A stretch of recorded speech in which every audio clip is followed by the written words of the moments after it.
എല്ലാവർക്കും സുഖമാണെന്ന് വിശ്വസിക്കുന്നു. സ്ത്രീ സുരക്ഷാ പെൻഷൻ ഇപ്പോൾ ലഭിച്ചില്ല. ഇനി എന്നാണ് ക്ഷേമ പെൻഷൻ 2000 രൂപ ലഭിക്കുക എന്നുള്ളതാണ് പല ആളുകളും ചോദിക്കുന്നത്. മെയ് മാസത്തേക്ക് കടന്നതോടുകൂടി ഈ ചോദ്യങ്ങൾ കൂടിയിട്ടുണ്ട്.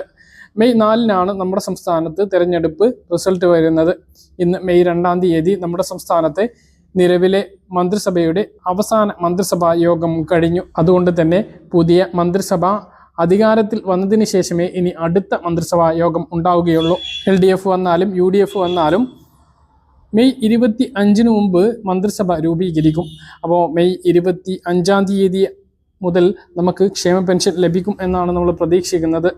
ആരാണ് അധികാരത്തിൽ വരുന്നത് എന്ന് 4-ാം തീയതി വരെ നമുക്ക് കാത്തിരുന്ന് കാണണം.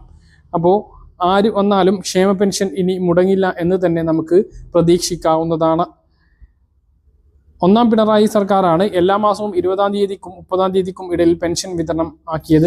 Kerala state social pension security limited എന്ന കമ്പനി രൂപീകരിച്ചതിന് ശേഷമാണ് അത്തരത്തിലുള്ള വിതരണം ആരംഭിച്ചത്. അതിനു മുമ്പ് മണി ഓർഡറായി വീടുകളിലേക്ക് 4-5 മാസത്തേത് ഒരുമിച്ച് അയക്കുന്ന രീതിയാണ് ഉണ്ടായിരുന്നത്. എന്നാൽ 10 വർഷത്തിന് ശേഷം ഇനി ഭരണത്തിൽ ഏറുന്ന സർക്കാർ അത് ആരായാലും പെൻഷൻ വിതരണത്തിൽ ഇനി പിന്നോട്ട് പോകാൻ കഴിയാത്ത സാഹചര്യമാണ് സംസ്ഥാനത്ത് ഉള്ളത്. 2000 രൂപ ക്ഷേമ പെൻഷൻ ആര് ഭരണത്തിൽ വന്നാലും ഇനി 5 വർഷം കൊണ്ട് 3000 രൂപയാക്കും എന്നാണ് പറഞ്ഞിട്ടുള്ളത്. പുതിയ മന്ത്രിസഭയുടെ ആദ്യ ബജറ്റിൽ 100 രൂപയുടെയെങ്കിലും വർധനവ് നമ്മൾ പ്രതീക്ഷിക്കുന്നുണ്ട്. നിലവിൽ ക്ഷേമ പെൻഷൻ വാങ്ങുന്നതിന് ചില മാനദണ്ഡങ്ങളുണ്ട്. പിണറായി സർക്കാരിൻ്റെ കാലത്ത് തന്നെയാണ് അതെല്ലാം ഏർപ്പെടുത്തിയിട്ടുള്ളത്. നേരത്തെ 2ഉം 3ഉം പെൻഷൻ ലഭിച്ചിരുന്ന ആളുകൾ ഉണ്ടായിരുന്നു. ഇരട്ട പെൻഷനുകൾ നിർത്തലാക്കിയത്, അതായത് ക്ഷേമ ബോർഡുകളിൽ അംശാദായം അടച്ച് നേടിയെടുത്തിട്ടുള്ള പെൻഷനോടൊപ്പം സാമൂഹ്യ സുരക്ഷാ ക്ഷേമ പെൻഷനും ലഭിച്ചിരുന്നു. എന്നാൽ പിണറായി സർക്കാരിൻ്റെ കാലത്ത് അത് നിർത്തലാക്കുന്ന അവസ്ഥ ഉണ്ടായി. അതിനുശേഷം ഒരു പെൻഷനാണ് കൃത്യമായിട്ട് പൂർണ്ണമായും ലഭിച്ചിരുന്നത്. 600 രൂപയാണ് രണ്ടാമത്തെ പെൻഷനായിട്ട് മാക്സിമം ലഭിച്ചിരുന്നത്. ചില ആളുകൾക്ക് അത് കിട്ടാത്ത അവസ്ഥയുമാണ്. കെട്ടിട നിർമ്മാണ തൊഴിലാളികൾക്ക് 18 മാസത്തെ കുടിശ്ശിക ഉണ്ടായിരുന്നത് ഇലക്ഷന് മുമ്പ് 5 മാസത്തേത് നൽകി എങ്കിലും പിന്നീടുള്ള 12 മാസത്തെ കുടിശ്ശികയാണ് അവർക്ക് ക്ഷേമ പെൻഷൻ, സാമൂഹ്യ സുരക്ഷാ ക്ഷേമ പെൻഷൻ കിട്ടുന്നവർക്ക് 600 രൂപ മാത്രമാണുള്ളത്. കെട്ടിട നിർമ്മാണ തൊഴിലാളി പെൻഷൻ കിട്ടുന്നുമില്ല. സാമൂഹ്യ സുരക്ഷാ പെൻഷൻ 600 മാത്രമാണ് കിട്ടുന്നത്. ബാക്കിയുള്ളവർക്കെല്ലാം 2000 കിട്ടുമ്പോഴാണ് ഇവരുടെ ഈ ദുർഗതി. ഇങ്ങനെ ഒരുപാട് ആളുകൾ ഈ അവകാശങ്ങളെല്ലാം മുടങ്ങി മരണപ്പെട്ടു പോയിട്ടും ഉണ്ട്.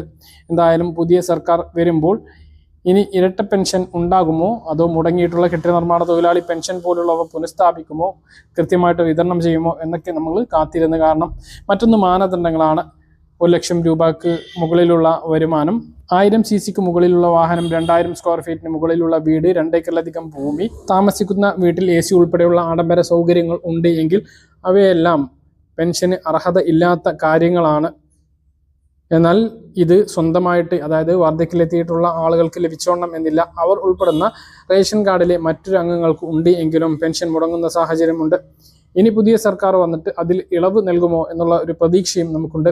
AC ഒക്കെ ഇപ്പോൾ ആഡംബര വസ്തു എന്നതിൽ നിന്നും ഒഴിവാക്കേണ്ട കാലം കഴിഞ്ഞിട്ടുണ്ട്. കാരണം AC ഇല്ലാതെ ജീവിക്കാൻ കഴിയാത്ത അവസ്ഥ ഒന്ന് പിഞ്ചു കുഞ്ഞുങ്ങൾ, അതുപോലെ തന്നെ രോഗികളായിട്ടുള്ള ആളുകളൊക്കെ ഉണ്ട്. സാധാരണക്കാരെങ്കിലും എന്തെങ്കിലുമൊക്കെ കാണിച്ച് AC വെക്കുന്നുണ്ട് എങ്കിൽ അവരുടെ വീട്ടിൽ താമസിക്കുന്ന അല്ലെങ്കിൽ അവരുടെ വീട്ടിലുള്ള മറ്റ് ആളുകളുടെ പെൻഷൻ മുടങ്ങിപ്പോകുന്ന സാഹചര്യം അത് വളരെ കഠിനമായിട്ടുള്ള അല്ലെങ്കിൽ സങ്കടകരമായിട്ടുള്ള കാര്യമാണ്. വീട്ടിലുള്ള ഏതെങ്കിലും മകനോ മകളോ ഇത്തരത്തിലുള്ള ഒരു സൗകര്യം ചെയ്തതിൻ്റെ കാരണത്താൽ പാവപ്പെട്ട വൃദ്ധരുടെ അല്ലെങ്കിൽ വിധവകളായിട്ടുള്ള ആളുകളുടെയൊക്കെ പെൻഷൻ മുടങ്ങിപ്പോകുന്നത് സാഹചര്യം വളരെ ദയനീയമാണ്. അതിലെല്ലാം മാറ്റം വരും എന്ന് നമ്മൾ പ്രതീക്ഷിക്കുന്നു. നിങ്ങളുടെ അഭിപ്രായങ്ങൾ താഴെ കമൻ്റായിട്ട് രേഖപ്പെടുത്തുക. ഇനി മെയ് 20-ന് ശേഷമായിരിക്കും ഈ മാസത്തെ പെൻഷൻ വിതരണം ഉണ്ടാകുക. പുതിയ സർക്കാർ അധികാരത്തിൽ വന്ന്, അത് ഏത് മുന്നണി ആയാലും പുതിയ സർക്കാർ അധികാരത്തിൽ വന്ന് ആദ്യ പെൻഷൻ വിതരണമാണ് മെയ് മാസത്തിൽ നടക്കുന്നത്. പക്ഷേ LDF സർക്കാരിൻ്റെ അവസാന ഉത്തരവിൽ ഒന്നാണ് മെയ് മാസത്തെ പെൻഷൻ വിതരണം ചെയ്യുന്നതിന് വേണ്ടിയിട്ട് ഇറക്കിയിട്ടുള്ളത്. പക്ഷേ തുക അനുവദിക്കേണ്ടത് പുതിയ മന്ത്രിസഭയാണ് എന്നുള്ളതും മനസ്സിലാക്കുക. നിങ്ങളുടെ അഭിപ്രായങ്ങൾ താഴെ കമൻ്റായിട്ട് രേഖപ്പെടുത്തുക. സ്ത്രീ സുരക്ഷാ പെൻഷൻ ഇനിയും പുതിയ ഭരണസമിതി അധികാരത്തിൽ വന്നതിന് ശേഷം തന്നെയായിരിക്കും വിതരണം ഉണ്ടാകുക. നിലവിൽ സ്ത്രീ സുരക്ഷാ പെൻഷൻ വിതരണം തുടങ്ങിയെങ്കിലും 2 മാസം വിതരണം ചെയ്ത് ഏപ്രിൽ മാസത്തേത് കുടിശ്ശികയായിരിക്കുകയാണ്. കാര്യങ്ങൾ കൃത്യമായിട്ട് മനസ്സിലാണെന്ന് കരുതുന്നു. ഇതുപോലെ ഇൻഫർമേഷൻ ലഭിക്കാൻ ചാനൽ സബ്സ്ക്രൈബ് ചെയ്യുക, ബെല്ലൈക്കൺ എനേബിൾ ചെയ്ത് വെക്കുക. മറ്റൊരു വീഡിയോയുമായി നമുക്ക് വീണ്ടും കാണാം. ദൂരേക്കും ബൈ.